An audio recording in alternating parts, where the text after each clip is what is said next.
Hello, my name's Tom Hugh Jones with Denison Yachting, and today I'm going to show you a 1953 Vries Lentsch 68-foot motor yacht, Dakota. Dakota was designed by famous naval architect Ed Monk and then built in the Vries Lentsch shipyard in Amsterdam. Most of those Dutch shipyards were taken over by Feadship, so you find the design very similar to Feadships of that era. This motor yacht was built of 1/4-inch steel. The previous owner replaced about 70% of that at Hansen Yachts in Seattle in 2004. He spent about $500,000 doing so, and we've just had an ultrasound done of the hull and it's in great shape.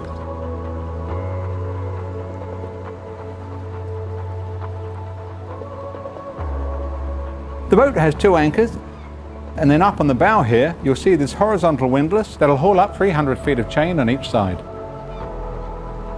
Behind the windlass, these 2 hatches go down into the forward cabin. On either side of them are separate storage hatches. And each of these port lights was custom chromed with nickel and fastened with these Robertson screws. The teak deck has been cleaned and treated, and because she's a steel-hulled vessel, there's not a single screw in it. Walking back, there are side decks port and starboard that bring you to the pilot house.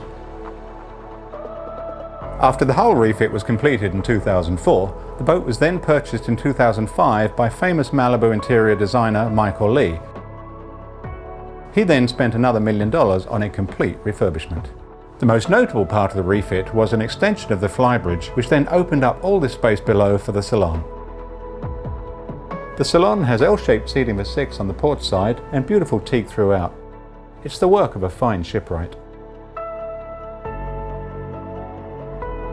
Underfoot is this woven matting. It's comfortable and insulates the sound. It makes a change from the usual carpet. Overall, this is a full beam salon that is spacious, light, and has a lovely vintage charm. Adding to the timeless charm of this boat is this elegantly crafted cockpit in the canoe stern. One of the benefits of a canoe stern is it effectively acts like a bow, but in a following sea. The level of joinery here is wonderful. You can see the quality of craftsmanship, the brass, the Samson post, the lettering in the teak, all done to the very highest level. One especially nice touch is this table. It's stored vertically here, and then when pulled out reveals this mirror which gives you a reflection of the ocean. With the table stowed, you can see this door that gives you secondary access to the master stateroom. So at the end of a long day you can retreat to your bunk. Of course, when I say bunk, what I actually mean is this beautifully crafted double bed. And if you look at the starboard side of the cabin, you'll find this cabinetry in the same beautiful woodwork, solid teak in the hands of a master shipwright. While on the port side is a sofa. Of course, the master stateroom has private access to an ensuite head with a jacuzzi tub. You can see the high quality fittings that manage to be both modern and classic.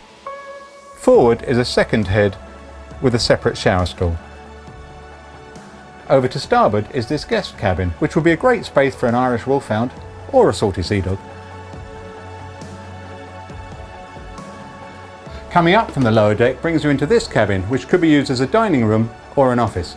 It also contains this very nice NAD stereo system in the cabinet over here. There are windows running full length, both port and starboard, which drop down in the centre to provide cross breeze ventilation. Underfoot is this carpet, which is very nautical, and beneath that, a classic teak and holly sole. Opening this hatch gives you access to the engine room, which we will revisit later.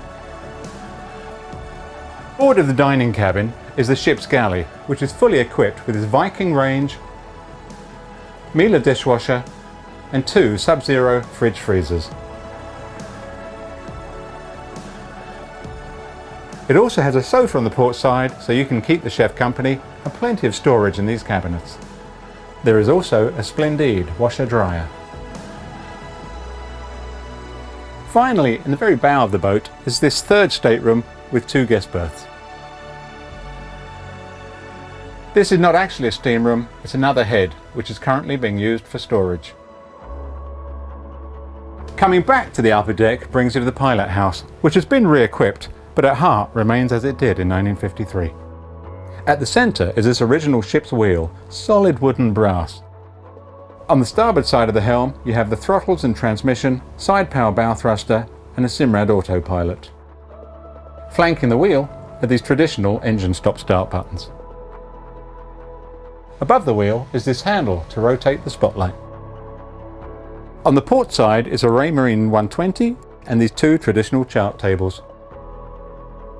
Below are control panels for two Northern Light generators, 12 kW and 5 kW, which is plenty of power to run this boat. And when you're not on generator, you can switch over to shore power.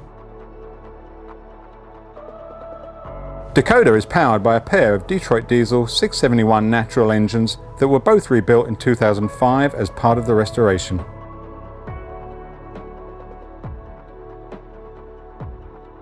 These engines will run the boat at around 8 knots with a fuel burn of about 4 gallons an hour.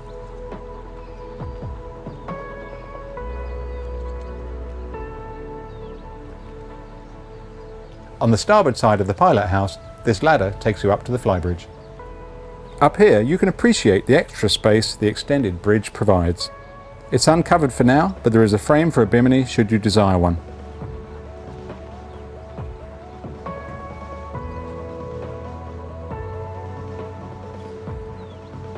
Back there is a 13-foot Zodiac tender powered by a 40 horsepower Honda outboard.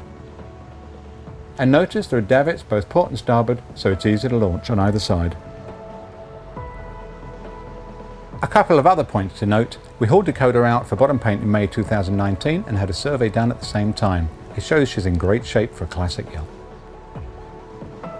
So there you are, 1953 Vries Lentsch 68-foot motor yacht.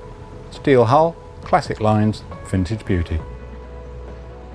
If you'd like to know more about Dakota or take a look at her yourself, call me. I'm Tom Hugh Jones, Denison Yachting.